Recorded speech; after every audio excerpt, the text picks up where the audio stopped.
الحمد لله رب العالمين والصلاة والسلام على أشرف المرسلين وعلى آله وأصحابه أجمعين. أما بعد فأعوذ بالله من الشيطان الرجيم. بسم الله الرحمن الرحيم. ما كان محمد آباء أحد من رجالكم ولكن رسول الله وخاتم النبيين.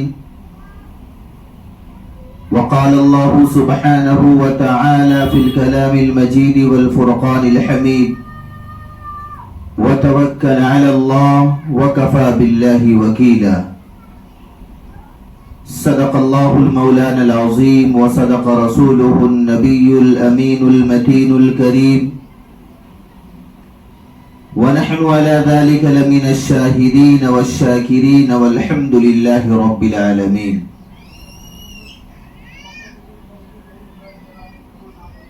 عزیزان گرامی، قابل احترام حاضرین مجلس، میری پردہ نشین ماں اور بہنوں، السلام علیکم ورحمۃ اللہ وبرکاتہ.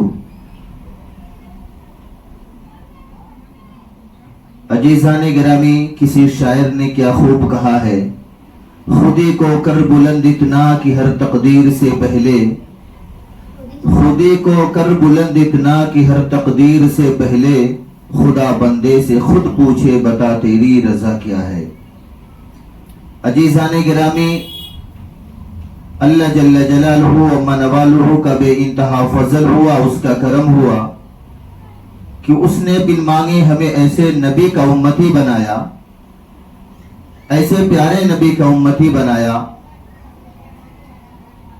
کہ جس نبی کا امتی بننے کے لیے سر پر نبوت کے تاج اور اللہ پاک نے ان کو پیغمبری بھی عطا فرمائی، پھر بھی اس نبی کے امتی میں پیدا ہونے کے لیے خواہش مند تھے. بن مانگے ہم سب کو اللہ پاک نے ایسے محبوب پیارے نبی کا امتی بنایا، جس نبی کو اللہ پاک نے 1,24,000 انبیاء علیہ السلام کے بعد اس دنیا کے اندر بھیجا، جن کو قرآن مقدس میں اللہ پاک فرماتا ہے: ما كان محمد آبا احد من رجالكم ولكن رسول الله وخاتم النبيين. ہم سب کے محبوب نبی جناب محمد عربی صلی اللہ علیہ وسلم خاتم النبیین ہیں، یعنی اس کے بعد اب نبوت کے دروازے کو اللہ پاک بند فرما دیا. اب جبرائیل علیہ السلام کا اللہ پاک کا پیغام لانا بند ہو گیا. ہم ایسے محبوب نبی کی امت ہیں عزیزان گرامی کہ جس محبوب نبی کی گواہی دینے کے لیے شجر بھی اپنی جگہ سے زمین کا سینہ چیر کر کے آقا علیہ السلام کی شہادت پر، آقا علیہ السلام کی اشارے پر خود چلتا ہوا چلا آیا. مکہ المکرمہ کا واقعہ ہے کہ جب اللہ کے پیارے رسول صلی اللہ علیہ وسلم اللہ کی وحدانیت کی دعوت دینا شروع کر دیے، جب اللہ کے پیارے رسول صلی اللہ علیہ وسلم نے لوگوں کو دعوت دینا شروع کر دیا کہ ایک اللہ کی عبادت کرو، بتوں کی پوجا کو چھوڑ دو، مشکل کشا اور حاجت روا صرف اللہ کی ذات ہے، موت دینے والی صرف اللہ کی ذات ہے، بیماری دینے والی صرف اللہ کی ذات ہے، شفا دینے والی صرف اللہ کی ذات ہے، اور یہاں تک کہ موت دینے کے بعد جب دوبارہ زندہ کیا جائے گا تو اس پر بھی قادر میرا اور آپ کا رب ہے. اس رب کی عبادت کرو، جس کی حکومت سورج کے اوپر بھی چلتی ہے، جس کی حکومت چاند کے اوپر بھی چلتی ہے، جس کی حکومت دن اور رات کے اوپر بھی چلتی ہے، جس کی حکومت ہواؤں پر بھی چلتی ہے، جس کی حکومت بارش پر بھی چلتی ہے، جس کی حکومت پہاڑوں پر بھی ہے، جس کی حکومت ساتوں زمین اور ساتوں آسمان پر بھی ہے، جس کی حکومت دنیا کے اندر ذرے ذرے کے اوپر ہے، جو تم کو بھی پیدا کیا اور مجھے بھی پیدا کیا ہے، ایسے رب کی عبادت کیا کرو، ایسے رب کی اطاعت کیا کرو۔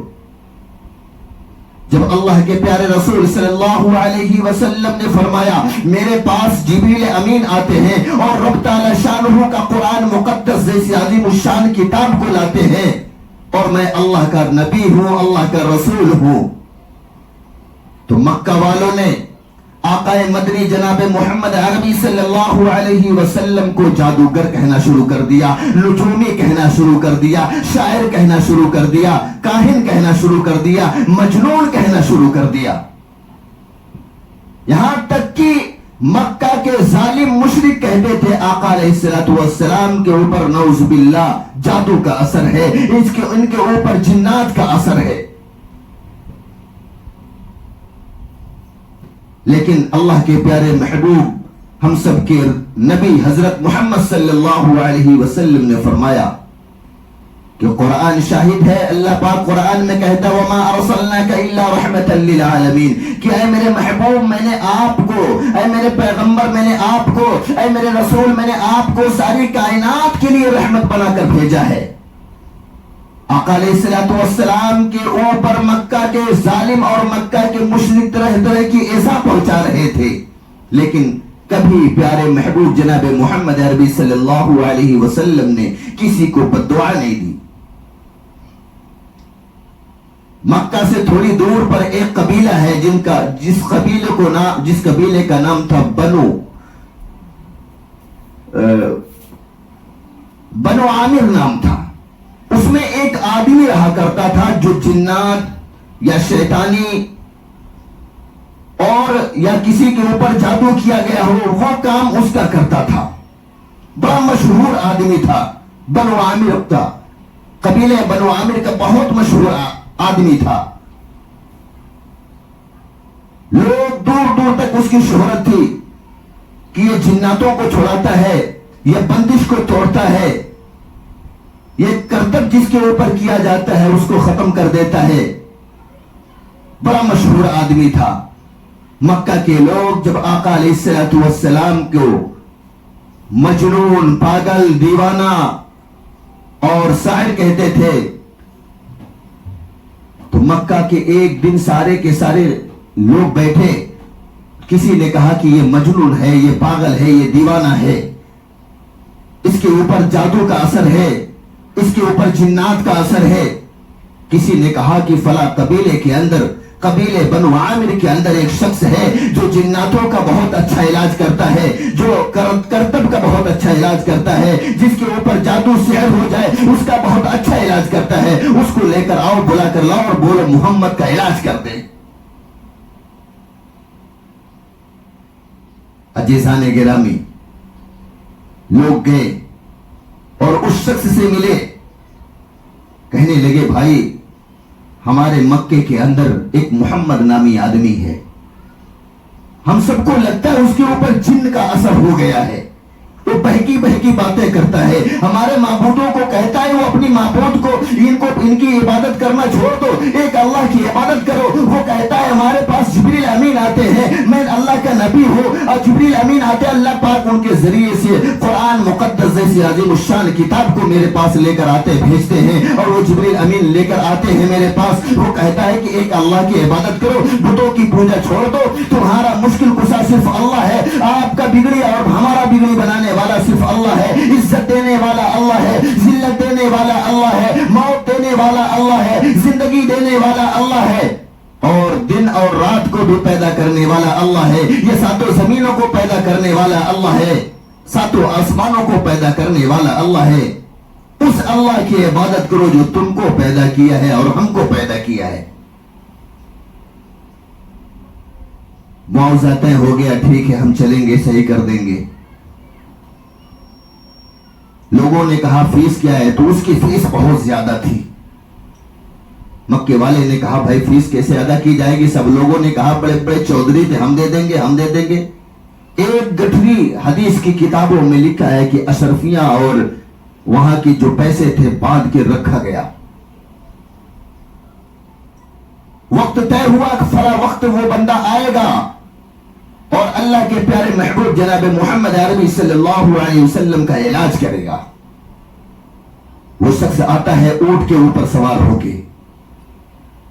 مکہ والوں نے طے کر دیا اب یہ بندہ جائے گا اور ہم لوگ پہاڑی کے پیچھے چھپ کر کے دیکھیں گے۔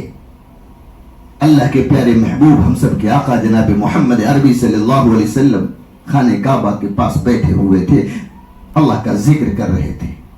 وہ شخص آتا ہے اپنی اونٹنی پر اور کہتا ہے بھائی ہماری فیس، لوگوں نے اس گٹھری کو تھما دیا، اس کے اندر سونے اور اشرفیاں ہیں، آپ کی فیس ہے۔ بولے محمد کا ہے؟ بولے وہ دیکھیے خانہ کعبہ کے پاس بیٹھا ہوا ہے، وہی محمد ہے۔ بولے ٹھیک ہے ہم جاتے ہیں۔ وہ شخص پہنچا قبیلے بنو عامر کا شخص جو تھا، جو جن کا علاج کرتا تھا، جس کے اوپر جادو سحر ہو جاتا تھا اس کا علاج کرتا تھا، وہ پہنچا خانہ کعبہ کے پاس۔ اللہ کے پیارے رسول صلی اللہ علیہ وسلم تشریف فرما تھے۔ پیچھے سے وہ شخص کہتا ہے این محمد، ہاتھ رکھ کر اللہ کے پیارے رسول صلی اللہ علیہ وسلم نے فرمایا ہاں میں محمد ہوں۔ وہ شخص کہنے لگا آپ کو کیا ہوا؟ اللہ کے رسول صلی اللہ علیہ وسلم نے فرمایا مجھے تو کچھ نہیں ہوا۔ بولے نہیں، یہاں کے مکے کے بڑے بڑے جو چودھری ہیں، یہاں کے بڑے بڑے مالدار ہیں، وہ کہتے ہیں آپ کے اوپر جن کا اثر ہو گیا ہے، آپ بہکی بہکی باتیں کرتے ہیں، آپ ان کے معبودوں کو برا بھلا کہتے ہیں۔ اللہ کے پیارے رسول ہم سب کے آقا جناب محمد عربی صلی اللہ علیہ وسلم سمجھ گئے۔ انہوں نے کہا ہاں میں یہ کہتا ہوں کہ میرے پاس جبریل امین آتے ہیں اور میں اللہ کا نبی ہوں، میں ان لوگوں کو دعوت دیتا ہوں کہ یہ سارے بتوں کی پوجا چھوڑ کر ایک وحدہ لا شریک کی عبادت کریں، جس نے آپ کو پیدا کیا ہے، جس نے ہم کو بھی پیدا کیا ہے، اور جس نے اللہ پاک نے وہ آپ کے حاجت روا ہے، مشکل کشا وہ ہے، یہ مشکل کشا نہیں ہو سکتے، یہ تو آپ خود اپنے ہاتھوں سے تراش کر اس کی عبادت کرتے ہیں، اس کی پوجا کرتے ہیں۔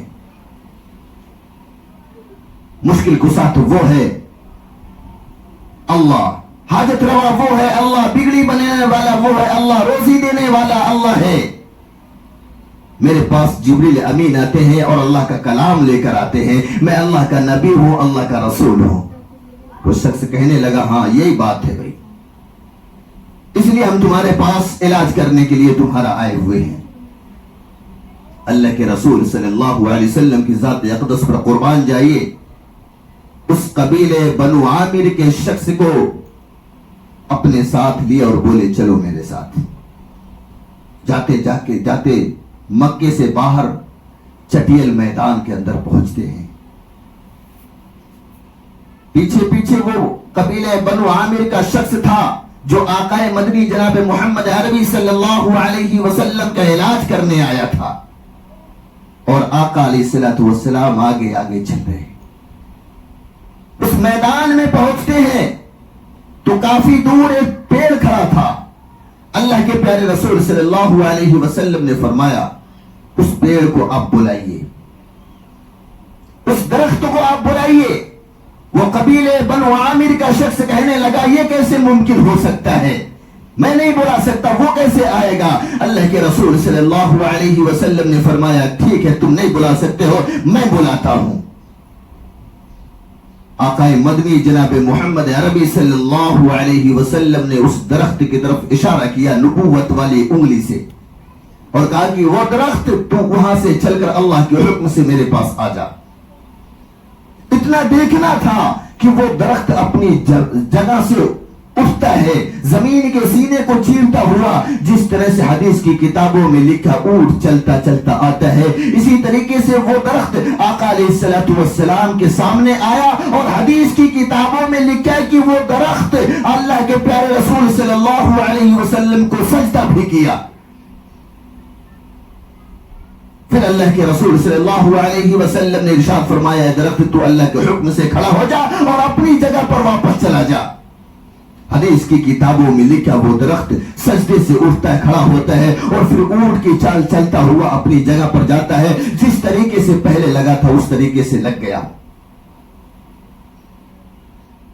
ہم سب کی آقا جناب محمد عربی صلی اللہ علیہ وسلم جب پیچھے مڑ کے دیکھتے ہیں تو وہ جو قبیلے بنو عامر کا شخص آیا ہوا تھا آقا علیہ السلام کا علاج کرنے کے لیے، وہ زارو قطار رو رہا تھا. اللہ کے پیارے رسول صلی اللہ علیہ وسلم نے فرمایا اے میرے بھائی آپ کو کیا ہو گیا، آپ کیوں رو رہے ہیں؟ وہ شخص کہنے لگا اے اللہ کے پیارے رسول صلی اللہ علیہ وسلم میں اپنے ہاتھ کو بڑھاتا ہوں اور آپ مجھے کلمہ پڑھا دیجئے، مجھے ایمان کی دولت سے نواز دیجئے. اللہ کے پیارے رسول صلی اللہ علیہ وسلم نے اس شخص کو کلمہ پڑھایا اور ایک آواز بلند ہوتی ہے اشہد ان لا الہ الا اللہ و اشہد ان محمدا عبدہ و رسولہ. وہ بندہ جو قبیلے بنو عامر سے آیا ہوا تھا، اللہ کے رسول صلی اللہ علیہ وسلم نے اس کو اٹھاتے ہیں اور اپنے گلے سے لگاتے ہیں اور کہتے ہیں میرے بھائی اب خانے کعبہ کے پاس چلیں، اللہ کے گھر کے پاس چلیں. اللہ کے گھر کے پاس جب اللہ کے پیارے رسول صلی اللہ علیہ وسلم اس قبیلے بنو عامر کے شخص کو لے کر آتے ہیں اور کہتے ہیں کہ میرے بھائی آپ جا کر وضو بنا لے اور 2 رکعت نماز شکرانے کی ادا کر لے، اس لیے کیونکہ اللہ پاک نے آج آپ کو جہنم سے بچا کر جنت والا بنا دیا ہے. وہ قبیلے بنو عامر کا جو شخص تھا وہ اٹھتا ہے اپنی جگہ سے اور جاتا ہے، وضو کرتا ہے، وضو بنانے کے بعد آتا ہے خانہ کعبہ کے سامنے 2 رکعت نماز پڑھتا ہے. مکے کے ظالم جو تھے، بڑے بڑے مشرک جو تھے، مالدار جو تھے، پہاڑ کے پیچھے چھپ کر کے جو دیکھ رہے تھے وہ دیکھ رہے یہ کیا ہو گیا. وہ تو گیا تھا اللہ کے رسول صلی اللہ علیہ وسلم کا علاج کرنے کے لیے، وہ جنات کا علاج کرنے گیا تھا، وہ جادو سحر کا علاج کرنے گیا تھا، وہ تو جا کر کے نبی کا کلمہ پڑھ کے ایمان کے اندر داخل ہو گیا. سارے لوگ پریشان ہو گئے. وہ شخص 2 رکعت نماز پڑھنے کے بعد اپنی جگہ سے اپنے اونٹ پہ بیٹھا اور اپنے قبیلے کی طرف جانے لگا. مکہ کے جو ظالم تھے، جو اللہ کے رسول صلی اللہ علیہ وسلم کو پاگل، دیوانہ، مجنون کہتے تھے، شاعر کہتے تھے، نجومی کہتے تھے، وہ کہتے بھائی تم تو قبیلے بنو عامر کے وہ شخص ہو جو تمہاری شہرت پورے علاقے میں ہے کہ تم جناتوں کا علاج کرتے ہو، تم جادو سحر کا علاج کرتے ہو. تم تو علاج کرنے گئے تھے محمد کا جو جادوگر ہے، جو جس کے اوپر سحر کیا گیا ہے، تم تو علاج کرنے کے لیے گئے تھے. انہوں نے کہا بھائی میں تو علاج کرنے کے لیے گیا تھا، میں یہ سمجھتا تھا میں حکیم ہوں، میں طبیب ہوں، میں عامل ہوں، وہ میں اس کا علاج کرنے گیا تھا. لیکن وہاں جانے کے بعد پتا چلا مریض میں ہوں اور حکیم طبیب وہ شخص ہیں. میں نے ان کو اپنا ہاتھ ان کے آگے بڑھایا اور ان کے ہاتھ پر میں نے ایمان قبول کر لیا. مجھے پتا چل گیا کہ وہ سچے نبی ہیں. لوگوں نے کہا بھائی کیسے پتا چلا؟ اس نے کہا میں بہت بڑی بڑی کتابیں پڑھا ہوں اور میں نے اس کتابوں کے اندر یہ پڑھا تھا کہ جو شجر درخت جو ہوتا ہے وہ صرف نبیوں کے سامنے سجدہ کرتا ہے. آج میں نے اس میدان کے اندر دیکھا وہ نبی بولے کہ اے قبیلے بنو عامر کے شخص تو اس درخت کو بولا، لیکن یہ میری مجال نہیں تھی. کوئی بھی نہیں بولا سکتا کہ وہ درخت میرے پاس آ جائے، وہ نہیں آئے گا. اس اللہ کے نبی نے اپنی انگلی مبارک سے، نبوت والی انگلی سے اشارہ کیا اور کہا اللہ کے حکم سے اے درخت تو میرے پاس آ جا. وہ چلتا ہوا اللہ کے رسول کے پاس آیا اور اللہ کے رسول کے سامنے سجدہ ریز ہو گیا. واپس اللہ کے رسول نے فرمایا اپنے سجدے سے اٹھ اور کھڑا ہو، واپس چلا جا اپنی جگہ پر، اپنی اصلی حالت میں کھڑا ہو جا. وہ درخت کھڑا ہوتا ہے اور واپس اونٹ کی چال سے جاتا ہے اپنی جگہ پہ کھڑا ہوتا ہے. مجھے پتا چل گیا کہ اللہ کے سچے نبی ہیں یا اللہ کے رسول ہیں. ان کے پاس جبریل امین آتے ہیں، ان کے اوپر اللہ کا قرآن نازل ہوتا ہے اور یہ ایک اللہ کی جس کی عبادت کرتے ہیں وہی رب حقیقی رب ہے، وہی رب خالق و مالک ہے، وہی بگڑی بنانے والا ہے، وہی حاجت روا ہے، وہی مشکل کشا ہے، وہی زندگی اور موت کو دینے والا ہے، وہی ہواؤں کے اوپر حکومت کرنے والا ہے، وہی بارش کے اوپر حکومت کرنے والا ہے، وہی روزی دینے والا ہے اور وہی سورج اور چاند کے اوپر بھی حکومت کرنے والا ہے. جو اللہ ہے وہی ساتوں زمینوں کو پیدا کیا ہے، وہی ساتوں آسمانوں کو پیدا کیا ہے، آسمان کے اوپر جھلملاتے ہوئے ستاروں کے اوپر بھی حکومت کرنے والا ہے. اس زمین کے اوپر، اس دنیا کے اندر، اس کائنات کے اندر ذرے ذرے کو پیدا کرنے والا وہی رب ہے. عزیزان گرامی، اس کے بعد وہ شخص اللہ کے رسول کا دیوانہ مستانہ ہو گیا.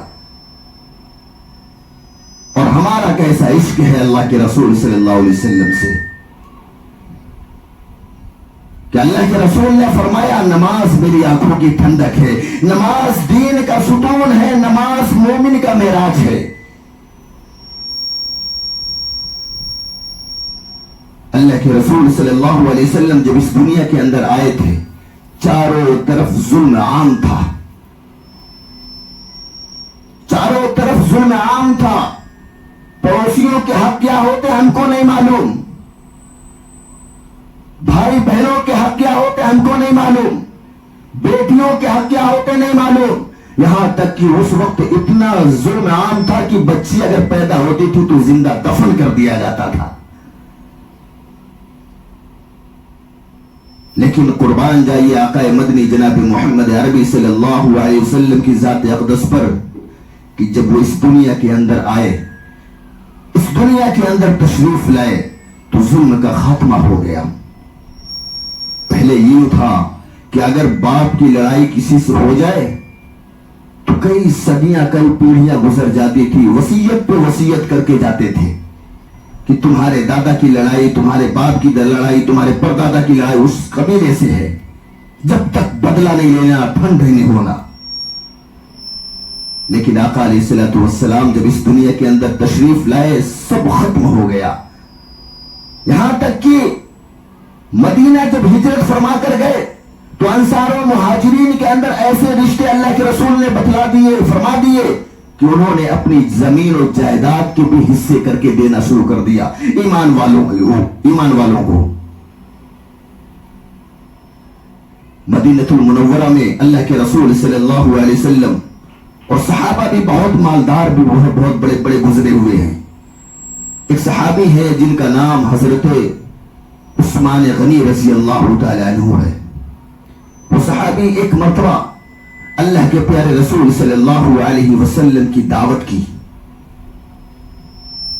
وہ صحابی اللہ کے رسول صلی اللہ علیہ وسلم کے پاس آتے ہیں اور کہتے ہیں کہ اللہ کے رسول صلی اللہ علیہ وسلم آپ کو وقت کب ہے؟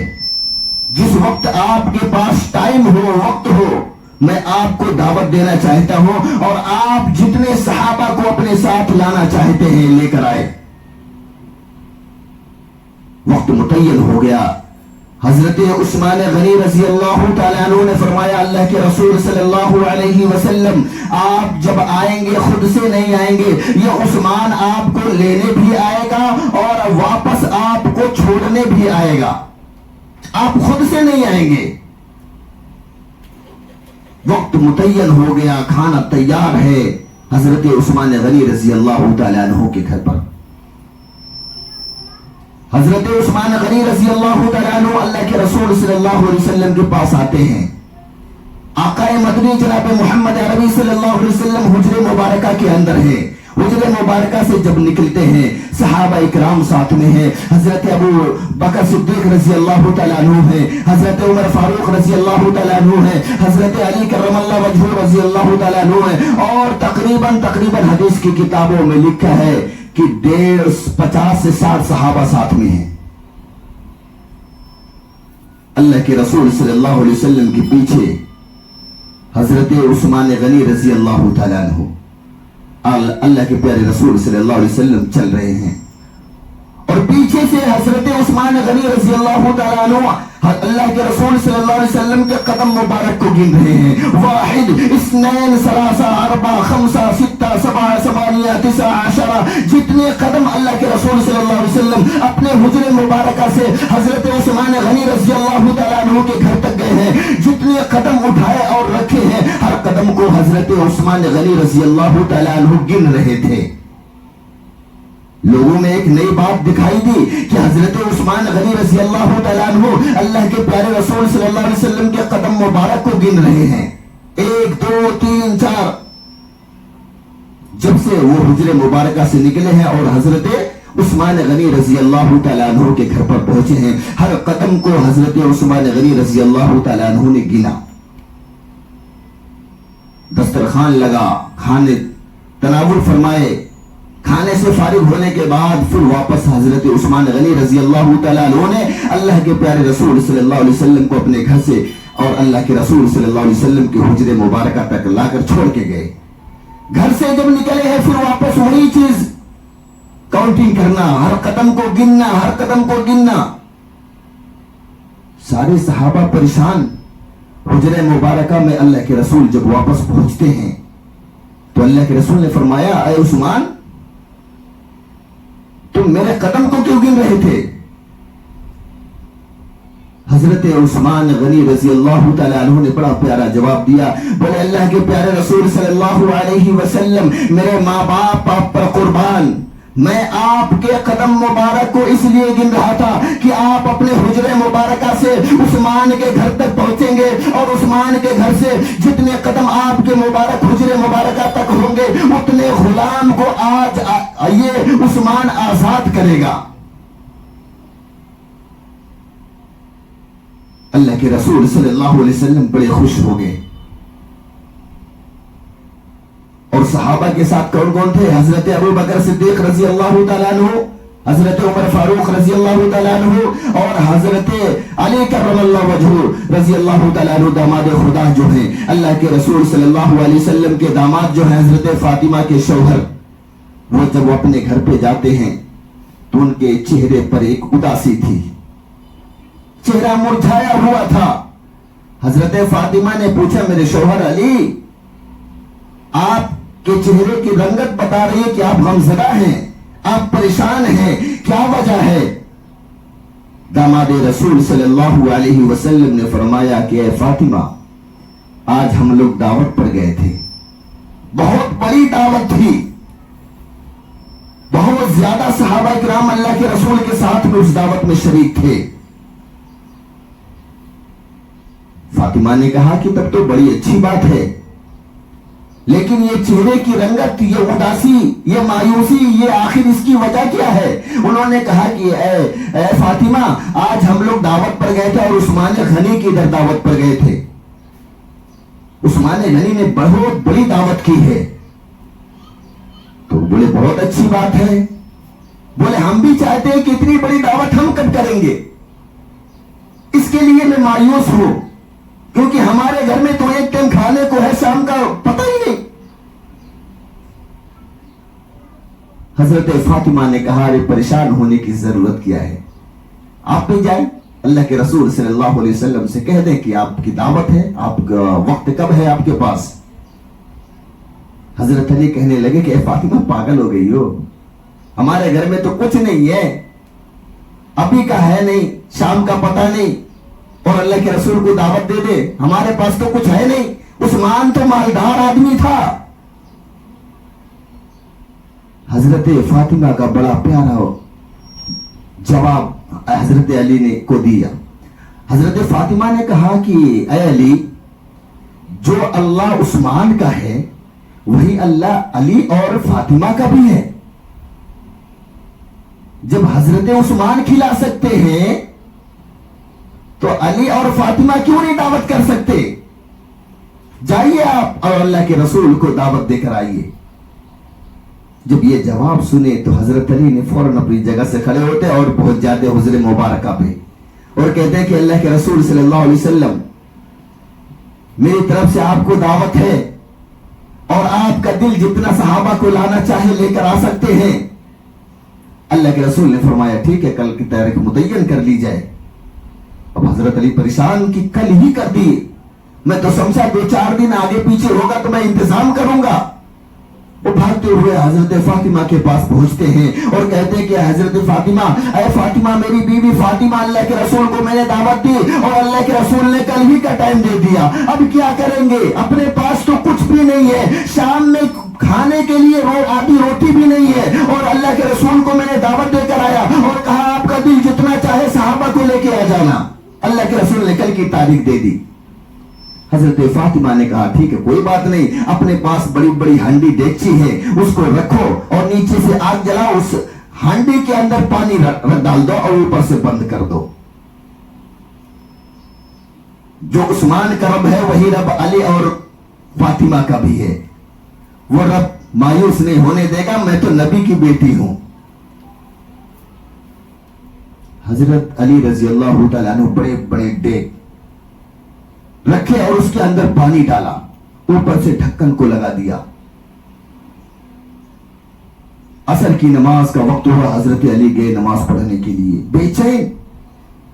عصر کی نماز پڑھ کے آئے، مغرب کی نماز کا وقت ہوا، مغرب کی نماز ادا کر کے آئے، عشاء کی نماز کا وقت ہوا، عشاء کی نماز کے بعد آئے، اور یہ حضرت علی صرف جب نماز پڑھ کے گھر پر آتے تھے تو دیکھتے ایک ہی چیز تھے کہ یہ جائے نماز بچھی ہے، اور اس جائے نماز کے اوپر حضرت فاطمہ رضی اللہ تعالیٰ عنہ سجدے میں زارو قطار رو رہی ہے اور کہتی ہے کہ اے رب تعالیٰ شانہ، میرا توکل آپ کے اوپر ہے، میرا بھروسہ آپ کے اوپر ہے، میں اللہ کے رسول کی لاڈلی بیٹی ہوں، آج میری عزت کی لاج رکھ لیجئے، میں اس نبی آخر نبی کی دعوت کیا ہو اور دعوت کی ہو، اور ان کے ساتھ کافی صحابہ بھی آئیں گے، یہ نبی کی محبوب نبی کی تیرے لاڈلی بیٹی ہے، اس کی لاج رکھ لیجئے، میرے پاس تو کچھ نہیں ہے لیکن تیرے خزانے میں کوئی کمی نہیں ہے، میں اس نبی کی بیٹی ہوں، اس نبی کی لخت جگر بیٹی ہوں، اس نبی نے مجھ سے بڑی محبت کی ہے، اے رب مجھے معلوم ہے تو بھی مجھ سے بہت بے انتہا محبت کرتا ہے، تو اپنے بندوں کو نراش نہیں ہونے دے گا، تیرے خزانے میں کوئی کمی نہیں ہے، میں تو وہ خالی دیکھ باہر رکھی ہوں، اس کے اندر پانی بھر کے رکھا ہے۔ وقت قریب آتا گیا اور حضرت فاطمہ رضی اللہ تعالیٰ عنہ زائے نماز کے اوپر زارو قطار رو رہی ہے۔ صبح کا وقت ہو گیا اور صبح کا وقت ہو گیا، فجر کی نماز کا وقت ہوا، حضرت علی رضی اللہ تعالیٰ عنہ جاتے ہیں نماز پڑھنے کے لیے، نماز پڑھ کر آتے ہیں اور کہتے ہیں فاطمہ اب تو ٹائم قریب آ رہا ہے، اب ٹائم قریب آ رہا ہے، کیا ہوگا؟ کچھ نہیں ہوگا، ہم گرم گرم پانی پلائیں گے، جو ہمارے پاس مہمان آئیں گے ہم ان کے ساتھ کیا کریں گے؟ اس دیگچی کے اندر، اس برتن کے اندر تو صرف ہم نے پانی رکھا ہے، کوئی انتظام نہیں ہے۔ حضرت فاطمہ نے کہا کوئی پریشانی ہونے کی ضرورت نہیں ہے، رب تعالی شانہ ہمارا بھی رب ہے، عثمان کا بھی رب ہے، علی تیرا بھی رب ہے، وہ رب ہم کو نراش نہیں ہونے دے گا، وہ رب ہم کو رسوا نہیں ہونے دے گا، وہ رب ہم کو بے عزت ہونے نہیں دے گا۔ میں اس محبوب نبی کی بیٹی ہوں جو نبی اس رب کو سب سے زیادہ محبوب ہے، آپ پریشان مت ہوئیے۔ وقت قریب آتا گیا، حدیث کی کتابوں میں لکھا ہے کہ حضرت فاطمہ رضی اللہ تعالیٰ عنہ وہ زارو قطار جائے نماز کے اوپر اللہ کے سامنے لو لگا کر گڑ گڑا کر کے رو رہی تھی، اور اتنے میں دروازے پر دستخط ہوئی اور دروازہ نوک کسی نے کیا۔ حضرت علی رضی اللہ تعالیٰ عنہ جاتے ہیں، دروازہ کھولتے ہیں تو دیکھتے ہیں کہ اللہ کے پیارے رسول صلی اللہ علیہ وسلم صحابہ کے ساتھ تشریف لے کر آ گئے۔ حضرت علی آئے اور کہنے لگے فاطمہ اللہ کے نبی آ گئے، تمہارے ابو جان آ گئے اور ساتھ میں سارے صحابہ بھی آئے ہیں، اور خوشی کی بات یہ ہے کہ ابو بکر صدیق بھی ہیں اور اس کے اندر عمر فاروق بھی ہیں، اور جہاں پر کل ہم دعوت کھانے گئے تھے نا عثمان غنی بھی آئے ہوئے ہیں اور بہت سارے صحابہ ہیں۔ حضرت فاطمہ رضی اللہ تعالیٰ عنہ نے فرمایا ٹھیک ہے دسترخوان لگا دیجئے اور میں اللہ کے سامنے اپنے لوگ کو لگاتی ہوں، میرا رب رسوا نہیں کرے گا۔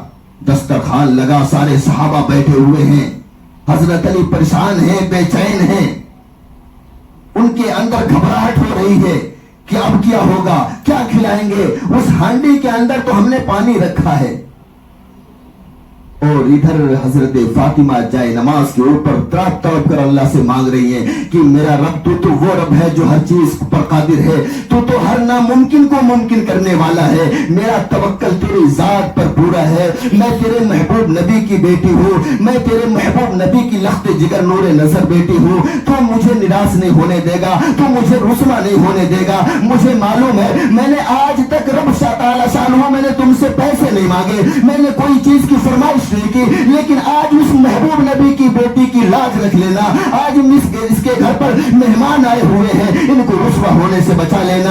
اتنے میں حدیث کی کتابوں میں لکھا ہے کہ اتنی بھینکر خوشبو، اتنی عمدہ خوشبو پورے گھر کے اندر پھیل گئی، اور حدیث کی کتابوں میں لکھا گھر ہی نہیں پورے مدینے کے گلی گلی میں وہ خوشبو پھیل گئی، اور مدینے میں ایسی خوشبو لوگ پریشان ہو گئے کہ آج سے پہلے ہم نے بہت کھانے کھائے، آج سے پہلے ہم نے بہت دعوتیں کھائی، ایسی خوشبو کبھی ہم کو ملی نہیں۔ حضرت فاطمہ نے کہا کہ اے علی جاؤ اور اس دیگ کے اوپر سے ڈھکن کو ہٹاؤ۔ حضرت علی جاتے ہیں اور دیگ سے ڈھکن کو ہٹاتے ہیں تو دیکھتے اس کے اندر کیا عمدہ کھانا بن کر تیار ہے۔ اللہ کے رسول صلی اللہ علیہ وسلم نے فرمایا اے علی یہ خوشبو کہاں کی ہے, کس نے کھانا بنایا؟ حضرت علی کہنے لگے اللہ کے رسول صلی اللہ علیہ وسلم کھانا کسی نے نہیں بنایا, اس دیگ کے اندر پانی رکھا تھا, اس دیگ کے اندر پانی رکھا تھا, کچھ نہیں ہے. اللہ کے رسول صلی اللہ علیہ وسلم نے فرمایا دنیا میں دعوت لوگ کھاتے ہیں, زمین کی غذا کھاتے ہیں, لیکن میری بیٹی فاطمہ وہ واحد لڑکی ہے جس کے گھر پر آج جنت کے کھانے کھلائے جائیں گے. وہ جنت کی نہروں کے اندر یہ کھانے تیار ہوئے ہیں, جنت کے میوے اور جنت کے باغوں کے پھلوں اور پھولوں سے یہ کھانے تیار ہوئے ہیں. اس کی وجہ سے اس کی خوشبو عام ہے, آئیے اور کھاتے رہیے, یہ جنت کے کھانے ہیں. حدیث کی کتابوں میں لکھا ہے سارے لوگ وہ کھانے کھائے اور سارے کے سارے زبان پر یہی تھا, ایسا لذیذ کھانا, ایسا خوشبودار کھانا, اور ایسا کھانا آج تک ہم نے کہیں نہ دیکھا ہے نہ کہیں کھایا ہے. ہم نے بڑے بڑوں کی محفلوں میں گئے ہیں, بڑے بڑے کی دعوتوں پر گئے ہیں, بہت بڑے بڑے مالداروں کی دعوتوں پر گئے ہیں, لیکن ایسے کھانے کہیں نہیں ملے. یہ تو جنت کا کھانا ہے. اللہ کے رسول نے فرمایا اے میرے صحابہ تم نے بہت کھانے کھائے ہوں گے, تم نے بہت دعوتوں میں تم لوگ گئے ہوں گے, لیکن ایسا کھانا نہیں ملا ہوگا. تم کو زمین کی غذائیں ملی ہوگی, لیکن ایسا فرسٹ ٹائم یہ ٹائم ہے کہ میرے بیٹی کے گھر پر کھانا اللہ پاک جنت سے بھیج دیا ہے, میرے بیٹی کے گھر پہ کھانا کھا لیجئے, اور یہ جنت کے کھانے ہیں. حدیث کی کتابوں میں لکھا سارے صحابہ کھانا کھائے اور واپس چلے گئے. اللہ کے رسول بھی گئے, سب کی زبان پر تعریف تھی. ادھر حضرت فاطمہ سجدے میں جائے نماز کے اوپر گھر کے اندر پڑی ہیں. سارے لوگ جب کھانا کھا کے چلے گئے تو حضرت علی گھر کے اندر آتے ہیں اور کہتے ہیں فاطمہ آپ تو اٹھا لو سجدے سے سر کو, اب تو سب کھانا کھا کے جا چکے ہیں. حضرت فاطمہ اپنے سر کو سجدے سے اٹھاتی ہیں اور سامنے داماد رسول شیر خدا حضرت علی رضی اللہ تعالیٰ عنہ بیٹھے ہیں. ان کے چہرے پر اب بھی مایوسی تھی, ان کے چہرے پر ابھی غمگینی تھی, چہرہ مرجھایا ہوا تھا. حضرت فاطمہ نے کہا کہ میرے شوہر آپ کو کیا ہو گیا ہے, آپ کے چہرے پر ابھی بھی وہ رنگت نہیں ہے, آپ کا چہرہ مرجھایا ہوا کیوں ہے, آپ کے چہرے پر بے بسی کیوں ہے, آپ کے چہرے غمگین کیوں ہیں؟ حضرت علی فرمانے لگے کہ اے فاطمہ کیا کروں, دعوت تو کھا کے چلے گئے, لیکن حضرت عثمان غنی نا اللہ کے رسول صلی اللہ علیہ وسلم کے قدم مبارک کو گینا تھا, اور ہر قدم پر حضرت عثمان غنی نے ایک غلام کو آزاد کیا تھا. حدیث کی کتابوں میں لکھا کہ 150 غلام حضرت عثمان غنی رضی اللہ تعالیٰ عنہ نے آزاد فرمائے تھے. حضرت علی رضی اللہ تعالیٰ عنہ نے کہا کہ ہمارے پاس تو غلام نہیں ہے, ہماری زندگی تو غلاموں والی زندگی ہے, ہمارے پاس تو کھانے کا بھی انتظام نہیں تھا, لیکن رب تعالیٰ شانہ کا وہ توکل تمہارا تھا کہ وہ اللہ پاک جنت سے کھانے کو بھیج دیا. اللہ پاک نے قرآن میں فرمایا وَتَوَكَّلْ عَلَى اللَّهِ وَكَفَى بِاللَّهِ وَكِيلًا, اے میرے بندے تو میرے اوپر توکل تو کر, میرے اوپر بھروسہ بھی تو کر, میں ہر ناممکن کو ممکن کر دوں گا, میں ہر ناممکن کو ممکن کر دوں گا. تمہاری سوچ جہاں پر ختم ہوتی ہے اللہ تعالیٰ کہتا ہے وہاں سے میرا کام شروع ہوتا ہے. اللہ کہتا ہے میرے بندے تو مجھ سے مانگ, میرے سامنے آ کر ہاتھ کو پھیلا, میرے سامنے آ کے اپنے ایک بوند آنسو کے تو ٹپکا کے دیکھ, میں دنیا کی ہر ناممکن چیزوں کو ممکن کر دوں گا. حضرت فاطمہ رضی اللہ تعالیٰ عنہ فرماتی ہیں میرے شوہر یہ آپ کے چہرے پر وہ رنگینیاں نہیں ہیں, وہ خوشیاں نظر نہیں آتی. حضرت علی رضی اللہ تعالیٰ عنہ نے فرمایا کہ عثمان غنی نے 150 غلام کو آزاد کیا تھا اللہ کے رسول صلی اللہ علیہ وسلم کے قدم مبارک کے صدقے میں. ہمارے پاس تو وہ چیزیں نہیں ہیں. دونوں میں باتیں ہو رہی تھی, اتنے میں دروازے پر دستخط واپس ہوئی. حضرت علی بھاگ کے واپس گئے, دروازہ کھولے تو دیکھے اللہ کے رسول صلی اللہ علیہ وسلم واپس آئے ہوئے اور کہنے لگے اے علی تم خوش ہو جاؤ, میرے پاس ابھی جبریل امین آئے تھے اور جبریل امین نے فرمایا کہ وہ عثمان جو تھے, وہ آپ کے صحابی عثمان جو تھے, آپ کے ہر قدم کو انہوں نے گنا تھا, اور ہر قدم کو گننے کے بعد انہوں نے غلام کو آزاد کیا, آپ کے قدم مبارک آج جتنا آپ کے حجر مبارکہ سے عثمان غنی کے گھر تک اور عثمان غنی رضی اللہ تعالیٰ عنہ کے گھر سے لے کر آپ کے حجر مبارکہ تک جتنے قدم ہوئے تھے، ہر قدم کے بدلے میں عثمان غنی نے غلام کو آزاد کیا تھا۔ اے علی آپ خوش ہو جاؤ، جا کر علی کو یہ بتلا دو کہ علی خوش ہو جائے، آج اللہ پاک نے آپ کے حجر مبارکہ سے لے کر فاطمہ کے گھر تک اور فاطمہ کے گھر سے لے کے آپ کے حجر مبارکہ تک جتنے قدم آپ کے بڑھے ہیں، اللہ پاک آپ کے گنہگار امتیوں کو اتنا بخش دے گا۔